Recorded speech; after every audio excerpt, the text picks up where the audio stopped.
I'm Sahaley Christian, and this is Heartland Elementary School's Career Day. This is a project I put together for a graduate project for my graduate school. It is a project that brings the community and the school closer together. We have a lot of presenters that are showing the students different types of career paths. We have EC3 here who is showing the students what they can look forward to throughout their educational career as a student of Hardin County. And it's been really interesting to watch everybody come together, all the different community relations, all those type of careers coming together just for the students here. And I hope you all enjoy it. Basically, all I need to do my job is my handy dandy notebook here and some pens and a cell phone. And that's it. And I just go out and travel the community and report on stories. But it's really fun. We were covering the election and the results finished at like 9:30. And then I had to call up two people, the winner and the loser, and say, hey, let's talk about the election results. I had to write up, and then I had to write down what they said. You have to get their quotes accurate because that's the biggest piece of what we do. And then I had to type it up really quickly into a 500-word story. Yeah, and then it was in the paper the next day. And now I have like 2 more stories to write today. So I write probably at least 1,500 words a day. Who here really likes writing? Yes, that was basically why I got into my job, was because of writing. I was like, this is really fun, and I was going to be a novelist, but then I determined that's a really hard profession, because you have to be really creative. So I was like, oh, I'll just go be a journalist where I can tell other people's stories and not have to come up with my own. Exactly. And so you just go and you talk to people and you find out what's cool about them and you get to interview them and you get to meet cool people on a daily basis. So when I started in nursing, I graduated high school and then I went on to college, and it took me 4 years to get my nursing degree. So I have a bachelor's degree in nursing. But a lot of people go on and get their master's degrees, become nurse practitioners, different things like that, even doctors. Anybody here interested in a healthcare career? Cool. There are a lot of different jobs that you can do in the hospital. Like I said, I do nursing, but you can be a doctor, you can work in the lab, you can be a respiratory therapist and help people with their breathing. You can work in the cafeteria, you can work in environmental services. There's lots of different things that you can do. But today I brought things to talk about what nurses and doctors use. So I'm going to kind of go through some of our tools. So like all jobs, you have to have certain tools to do a good job. So one of the things that we use all the time is one of these. Does anybody know what this is called? The big long word. Just you might shout it out. That's right. So what would we use a stethoscope for? Yes. Check your heartbeat. What else? Check your lungs. I heard somebody say lungs. And check one. Your back. Well, we're listening to your lungs from the back too. Also, we can hear your breathing from the front and the back. Also, we can listen to your tummy ground. We want to make sure that your tummy ground, that lets us know that it's working properly too. So, there are different sizes of these also. This one we would use for big kids like you and adults, and then they also make them where this part is much smaller, and those are for tiny babies. So I used to use one that was very tiny because I used to work in the neonatal intensive care unit as well. So, does anybody see one of these? Yeah, this is this is called a syringe. We can use these to do lots of different things. We can clean wounds with these if we have saline, or we might use one more like this size to give someone a shot if they need it. You all see your pediatricians and get your immunizations to help you stay healthy? Good. So these don't have needles on them, but if we're going to give a shot, we would have to put a little needle on there. But for safety, I don't have any of those. These we use not so much in the hospital, but at home. Do you have medicine sometimes at home? So a liquid medicine would go in one of these, and a pill would go in this. And if you or a family member happens to be really sick and have to stay in the hospital, sometimes you might have to have an IV started in your arm. And then we would give you medicine with one of these bags. So it would hang up on a pole, and then the other end would hook into where your IV is, and then we would give you that medication that would help you feel better. People that work in surgery, like when I worked on birthplace where babies were born, if moms had to have an operation to have their baby, then we would have to put on special protective equipment like this. So we put on a hat because we need to cover all of our hair while we're in the operating room. And then also we have to put on a mask. So this would just go around your ears and cover your face like that. I'm going to take this off. And then we also wear gloves. If you're in the operating room, they're sterile. These are just what's called the clean gloves. So if we need to help take care of somebody, or if we're starting an IV or drawing blood, then we have to put gloves on both hands to protect us from germs. And bacteria. Yes, exactly. At EC3, we have 10 different pathways. We also have college classes that are taught there. And today I'm just going to show you a little bit about most of our pathways that we have, right? And since we just talked with our health professionals, I'll start with our nursing program or our health sciences program. What we have 4 different ones. You can do a medical nurse aide where you can go and work in a nursing home and take care of individuals that are there. We have EKG, which is a machine that can look at your heart and see if your heart is beating the correct way. We have pharmacy tech, where she talked about the medicines. Our students learn how much medicine to give to each individual and what types of medicines help with what types of ailments. And then we also have phlebotomy, which phlebotomy has to do with blood, okay? And so what we do is we get to practice, and we have these, I'll give you a hand. Thank you, appreciate it. We have these rubber and plastic arms, but you can practice actually all of these little dots are where our nursing students try to stick in. Now, this is not blood, okay? It's actually Kool-Aid, but they let some, if they're able to hit the vein, some of the blood will come out. So they get better at it and better at it. What happens after they practice enough on this one is actually they practice on the staff. So I can already see we got a couple of volunteers in the back. They want to get stuck, but they'll actually practice on us. Now, they don't take a lot of blood, they just take some. But that's one of the different pathways that we have. Thank you, Chef.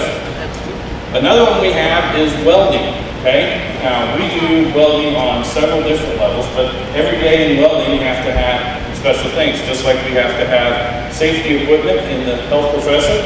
We also, in the welding, we have to have heavy gloves that you have to wear at all times. You have to have eye protection. We wear these no matter what we're doing in welding class. We have a welding mask that we have to put over. We have to wear all cotton long sleeve shirts so you don't get burned. We have to wear heavy pants, and we have to wear all leather work boots. Now, we do a couple of different types of welding. We do industrial type of welding, which is this, where you take 2 very large pieces of metal and you will weld them together so that they become one piece of metal. We also we cut metal. Like in this one here, they actually had to cut the hole out and then put the pipe in and weld the pipe to the piece of metal. And they do other types of cutting. This one's on an angle. We also do more of like a commercial, something that we would sell, retail business. This one, they actually we have a plasma cutting machine that it cuts out a lot of intricate shapes and just different stuff. And this is one that they made for me. We have an electrical engineering program where, like in your building here, all of the lights, they come on with a switch. Well, if you don't have the right wires plugged together and you flipped on the switch and it made the refrigerator in the kitchen turn on, that wouldn't be a good job, okay? So we learn how to use electrical boards to do different things. And you can have switches that turn things on and off. You can have lights. This actually was a horn that we had used. But different switches do different things, and you learn how each of them work together. Also in our engineering, we have a robotics program. We get to build robots, okay? Now this one we've taken all of the motors off of, but our tank, we do like to show it off. We also have other robotics, Dex robotics, which you can get into. I know they have Dex Elementary. Then there's a middle school program and then high school programs. And our high schoolers, we've been very fortunate the last couple of years to have a team that's in the top 10 in the world. Okay? And they compete all around, and we're very, very lucky that they do that. We also have an aeronautics, which has to do with making planes and flying planes. This is one of the first things they make. This is actually a wing. Now, this is made out of really, really light wood, and then you take this plastic film, put over it. We actually use a hair dryer, this is a really strong one, and it almost melts it to this. And what we do is we have a wind tunnel. Now it's a box that's about 4 feet long, and this sits in the wind tunnel, and we crank it up, and it can get up to almost 150 miles an hour. But at a certain point, if you've made your wing correctly, it actually takes off in the wind tunnel. If you haven't made it correctly, it just sits there. One of the other fun things we get to do in aeronautics is we get to play with the toys.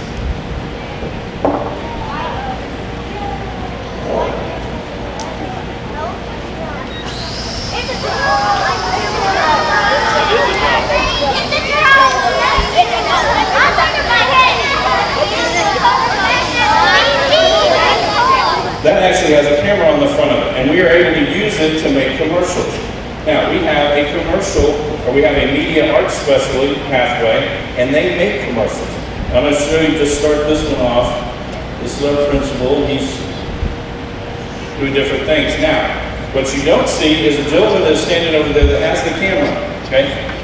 Our students work with him in HCEC-TV, and they make commercials, they take the film, they edit the film, they do all of the things with that, and then they produce, we have commercials, we have programs that have been on KET, we have programs that have been on PBS, and we have students that get paid for that. If you ever go to a high school sporting event, you might see some of our cameras there. We do those as well, and we produce those, and we put them back on the internet for everybody to watch. Now what we're going to do is talk a little bit about our culinary program. Sorry, the culinary classes are just, the part one is just the basics. It's how food reacts when you put heat to it, how you season meats or foods, and how you make proper knife cuts, and how you make proper sauces. And then at the culinary part two is a little more advanced. And that's, you know, learn how flavors fit together and kind of develop your own thing. Because we want to get you ready to go out. If you want to work in a restaurant, we want to see you out there ready to work in a restaurant. If you want to go on to culinary school, our program will get you credit towards the culinary school.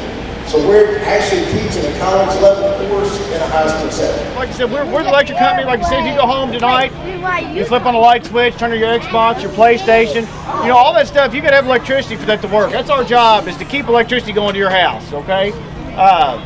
And like I said, we use these trucks to do that. If we've got to change out poles, if we've got to work, you know, work on lines or whatever else, these are a couple of the trucks that we will use every day just to do that. So you build stuff? We'll build stuff. We fix stuff that's broke. We don't know what we're gonna do. We don't know from day to day where we're gonna be, what we're gonna have to do. If you don't like, or if you don't want to do the same thing every day, this is a fantastic profession for you. Because like I said, we have no idea where we're going to be in the morning. We don't know where we'll be tonight. You just don't know. This is a typical wire that we'll use to run electricity on. Okay, we've got different kinds of wire too. It'll be insulated, it'll be black, we don't know what color it might be. If y'all are out playing outside, maybe after a storm or just any time, and you see a piece of wire like this laying on the ground, who knows what to do? What? Tell teacher. If you're at home, I want you to tell an adult, I want you, number one, to get away from it. You don't want to be anywhere near it. Get away from it. And keep any of your friends that are with you. Keep everybody away from it. But I want you to go tell an adult, like I said, they can call the electric company, they can call the fire department, the police department, somebody. But get an adult to call somebody. We will get somebody out there immediately. We work with this every day. And without testing it, I'm going to put somebody's eye out. Without testing it, we can't tell by just looking at it whether it's energized or not. Can anybody see if this is energized? You can't see it. So if that was the case, you walk up on a piece of wire on the ground, what do y'all need to do? Pick it up. No, never pick it up. Get away. Get back. You're too close. You're too close. Tell a teacher. Tell a teacher, tell an adult, tell somebody, but get away from it. Is anybody gonna pick that wire up for me? No. Nope, I'm not either. I won't either. Like I said, we've got special tools to test it.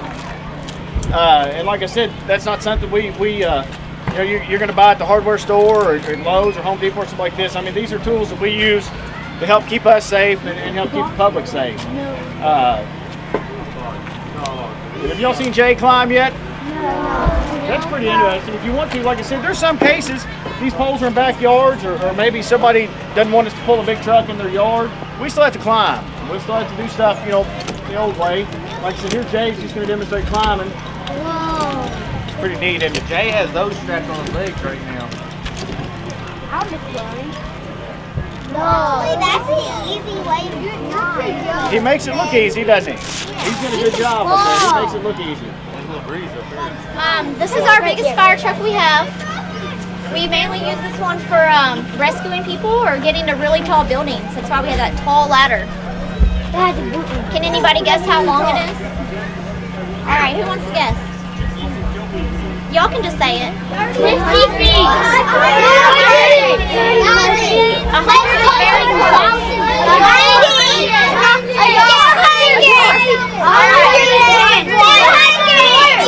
It is 75 feet. So 100 was close. And you see this big hole under it, under the ladder? That's what carries the water.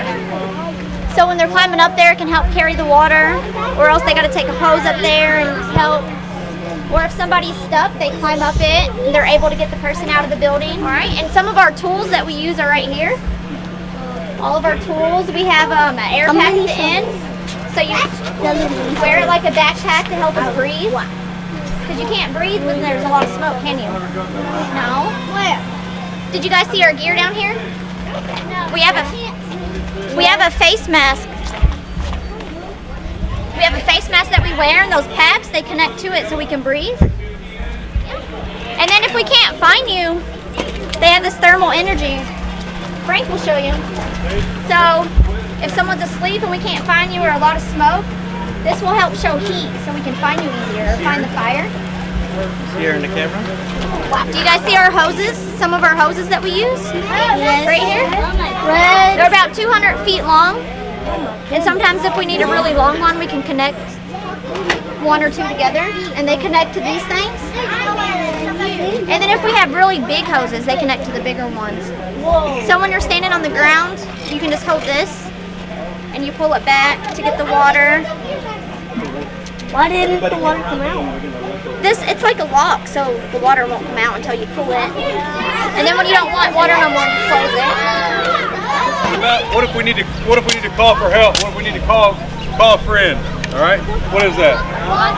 The walkie-talkie. So he could be at Walmart right now, walking around Walmart, and I could be out in the middle of that field, walking around looking for someone, right? And I could get on my walkie-talkie, and I could talk to him, right? Now, if you call, what's the number you should dial if you need police or fire? 911, right? If you call 911, who do you think answers? The police or the fire or the ambulance, right? So they answer. So if I want to talk to the people, I can talk to the people that you talk to on the phone just like this, okay?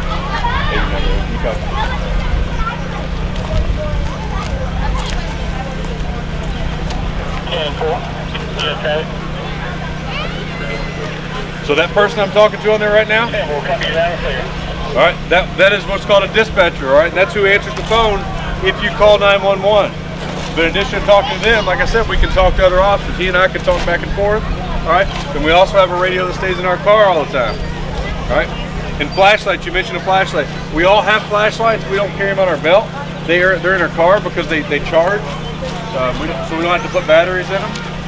And we use those and we just get them out at nighttime when we need them, right? When do you guys call 911? When should you call it? When should you call 911? Okay. That's good. Well, Very good. That's an example of what's called an emergency, right? If you're in danger, very good. When should you not call 911? When should you not call 911? When nobody's hurt. All right. If your brother or sister comes into your room and steals a pair of your socks, do you think you should call 911 for that? No. All right. Would that make you mad? Probably. But how would you handle that maybe a better way? Tell your parents, right? Tell your parents, tell your grandparents. Hi, my name is Mason Crawford. I'm the Community Outreach Coordinator for Kentucky State University. That's the land-grant university in Frankfort, Kentucky. And today I'm here sharing with the kids a healthy eating alternative to a high-carb diet. Specifically, we've prepared kale frittatas, which are a dish made from primarily eggs, kale, peppers, onions, low-fat cheese, and your choice of seasoning. Now, this is a good alternative to children that may be taking in too much carbs in relation to the amount of physical activity they're getting. It also provides a dish that still tastes as if it has bread in it, although it has zero carbs, zero bread located inside. Now, my job with Kentucky State University is to work with the nutrition program and go out into the community, and with the use of the Thoroughbred Nutrition Kitchen, which is a full commercial kitchen on wheels, I help prepare farm-to-table meals. I go out to schools such as this and do healthy eating demonstrations. We go to community events and do additional cooking demonstrations. Of course, all of the things that we do at this venue, as well as any of the other events that we go to, is to increase food accessibility, improve nutrition, and address global food insecurity.